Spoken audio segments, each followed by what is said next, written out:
So a Bitcoin wallet is a piece of software that you use to communicate with the Bitcoin network. And then you can tell the Bitcoin network when you want to send and receive transactions. Now, the best way to understand a Bitcoin wallet is by comparing it to email. Once you've set up an email address, you need some kind of software to allow you to send and receive emails to that new address. Now, this software may be an app on your phone, it may be an app on your laptop, or it could even be an app online that you log into. Now, with email, you enter the username and the password for your email address, and you enter that into the app, and that's how the internet knows that it is really you that wants to send and receive emails to that address.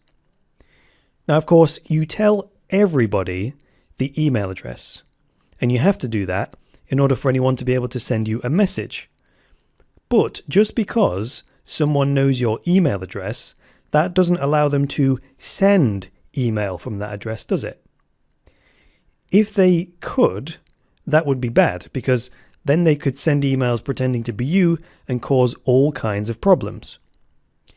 In order to be allowed to send email from a particular email address, you have to know the password. And if someone finds out your email password, then there's nothing stopping them from logging into your email app and then sending messages. And this is very similar to how Bitcoin wallets work. Every Bitcoin account has two elements to it. One of them is called your public address, which is kind of like your email address. And one of them is called your private key, which is like your password. So just like email, you can give anyone your Bitcoin public address, and then anyone, anywhere in the world, can send you some Bitcoin. They don't need to know anything else about you. All they need to know is the public address, and they can send money to you. Now, your Bitcoin private key, on the other hand, is the one thing that you must protect. It's called your private key for a reason, because you should never reveal this to anybody. Now, if someone gets your email password, that's pretty bad because they can start sending emails from your address.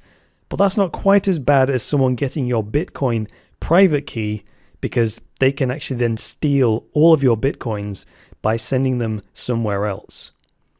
And just like email, once a Bitcoin transaction has been sent, it's a one-way trip. The only way to get it back would be for that person to send it back to you voluntarily. So Bitcoin literally works like digital cash. Once you've handed it over, the Bitcoin belongs to that other person. And the same goes when you receive Bitcoin. If someone sends it to you, it's yours and no one can take it away from you. The only way they could do that is if they knew your private key, and of course, now you know never to give this or reveal it to anyone.